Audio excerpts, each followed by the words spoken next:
Execution की एक और इंटरेस्टिंग, मतलब खैर केस स्टडी तो वो पुरानी है, वन ऑफ माय फ्रेंड्स की है, but yesterday I was talking to her, so तो आई रिमेंबर्ड कि ये बहुत इंटरेस्टिंग केस स्टडी है।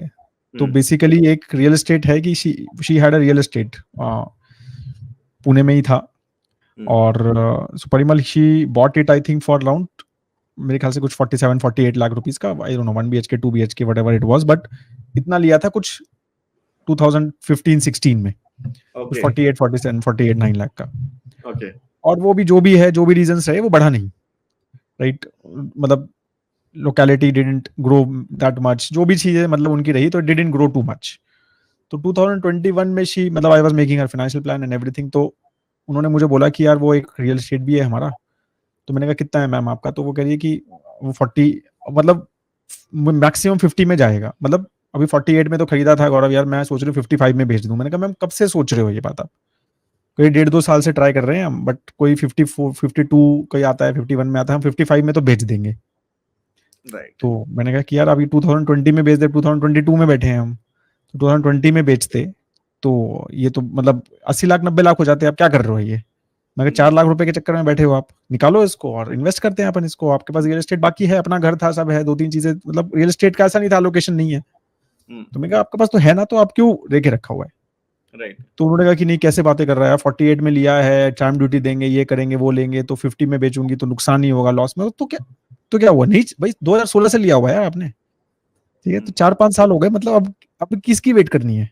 तो 2 लाख रुपए के लिए थोड़ी ना हम बैठे रहेंगे उसको लेके। तो फिर वो बहुत ही ज्यादा मतलब करा, उसने समझा, फिर उसने फिर 1-2 महीने के बाद फिर से फोन किया, फिर समझाया मैंने, फिर उसको समझ आ गया कि देयर इज नो पॉइंट, तो वो बिक ही नहीं रहा है।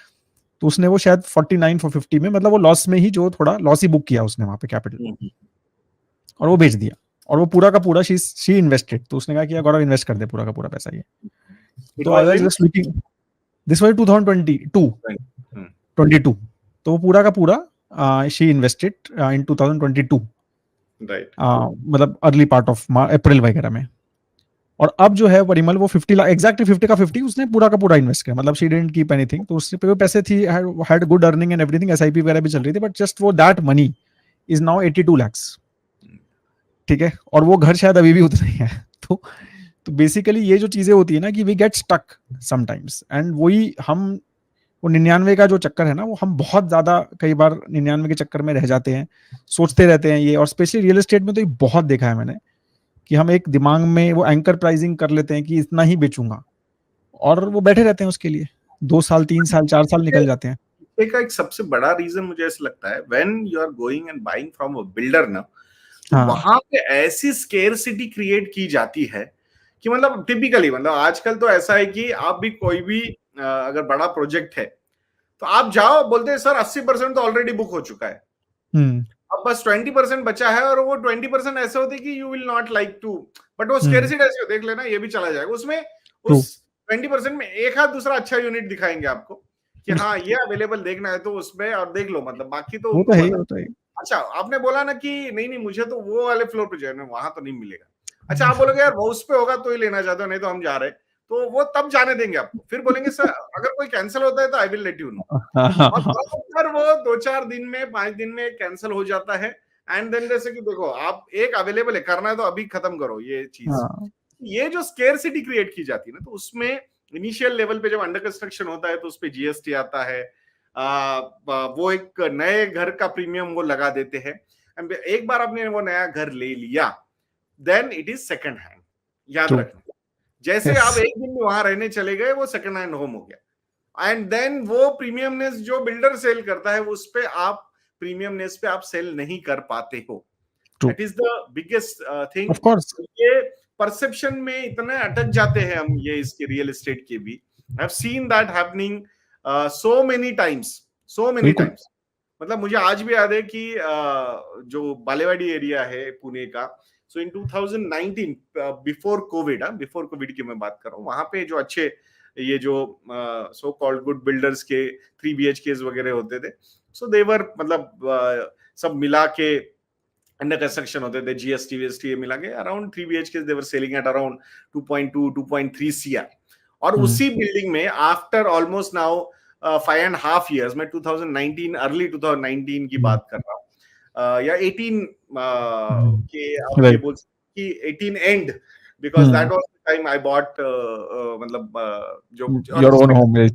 हाँ यस, तो उसपे तो वो तब उन्होंने वैसे बोला था कि 3 BHK 2.2 2.3 तक जाएगा एंड ऑल दोस थिंग्स, और वहां पे उसी बिल्डिंग में बाजू, मतलब जहां मैंने उसमें नहीं लिया, मैंने तो सेकंड हैंड ही लिया था, बट उसमें अभी घर जा रहे हैं अराउंड 2.75 2.8, और ये मैं ऑलमोस्ट 6 साल के बाद का बात कर रहा हूँ, 6 साल बाद की मैं बात यहाँ पे कर रहा हूँ। मैं जून 2018 से लेके दिसंबर 2018 तक का वो फेज था जब I was searching for the home, and being an equity investor, it is very tough for an equity investor to invest in real estate. It was not an investment; it was a consumption angle completely. Nothing. No investment investment angle was involved in that. True. So अब वहां पे वो 2.75 2.8 CR में they're selling जो नई building वहां पे थी। मुझे वैसे ही लगा कि यार 6 साल के बाद भी appreciation is around may be 20% and rent yield of 2%, let's say कि 2% की यील्ड होगी, और एक्चुअली पोजीशन तो 2020 में 21 में ही दिए थे। सो 2% यील्ड, आप 3 साल का वो यील्ड भी पकड़ लो, मतलब 6% और एक्स्ट्रा ऐड कर लो उस पे। सो मतलब overall return of 26% in how many years, almost 6 years. और ये जो चीज है ना कि नहीं सब कुछ रियल इक्विटी में डालोगे क्या, ऐसा see we are not telling people that कि you should not buy home from consumption angle. यहाँ पे कंजम्पशन एंगल में there should be no compromise, obviously without compromising your long term financial goal. Consumption का angle आपने वहां पे मतलब properly manage करना चाहिए, नो डाउट अबाउट दैट। ये जो है ना कि बस इन्वेस्ट, नहीं मेरे पास घर है, सो वो जो एक एंगल है ना एक्स्ट्रा वो घर का या इन्वेस्टमेंट एंगल से, सी बिल्डर का बिजनेस है घर बेचना, आप ये समझो। और ऑब्वियस कंजम्पशन के एंगल से हमारा भी एक कर्तव्य बनता है कि फर्स्ट होम होना। so ये डिमांड, और उसके लिए बहुत क्लाइंटल अवेलेबल है फर्स्ट होम बाय करने के लिए, believe me, so no doubt about that. But ये जो प्यार है हमारा टोटल एसेट्स, जैसे इंडिया के हाउस होल्ड्स में टोटल एसेट्स में 50% allocation is still towards real estate, and after that if I am not wrong it is towards gold 15%। So ये आई थिंक इस पे बहुत सारे बिजनेसेस आर मतलब going on, and it's okay. I think शायद वही consumption है, मतलब इन्वेस्टमेंट को भी वो कंजम्पशन के एंगल से ही देख रहे हैं, and that's where things are happening. But affordability is the biggest problem in real estate. याद रखिएगा कि ये रिस्ट्रक्चरिंग बाइंग जो होती है, ये निकाला वो खरीदा, वो निकाला ये खरीदा, ये एक लिमिट तक रहता है, उसमें अप्रिसिएशन उस लेवल पे नहीं हो सकता है। So we need to understand that. So and Covid के बाद जो एक पेंट अप डिमांड थी फॉर ऑलमोस्ट 5-6 इयर्स, वो मार्केट में आ गई। दैट्स व्हाई एक 15-20% का अप्रिसिएशन हमने रियल एस्टेट प्राइसेस में देखा। बट उसके बाद I think again the stagnancy will come back, or I can say it has started coming back. So that's what the indications, the initial indicators are suggesting, and it will happen. So मुझे ऐसा लगता है कि real estate specifically आपका residential real estate के angle से अगर हम बात करते हैं, तो वहां पे एक अच्छा खासा रेंटल यील्ड जब तक ग्रो नहीं होता है, मतलब 5-6% तक रेंटल यील्ड जब तक नहीं जाएगा, मुझे लगता है रियल एस्टेट में वो एक अच्छा बुल रन आने के chances are still very rare. तो फिर आपको इनिशियल लेवल की सैलरीज बहुत जबरदस्त तरीके से बढ़नी चाहिए, पर कैपिटा इनकम आपका बहुत जबरदस्त तरीके से बढ़ना चाहिए, तो ही वो जस्टिफाइड है। Otherwise it is going to be very difficult returns perspective से अगर हम बात करते हैं।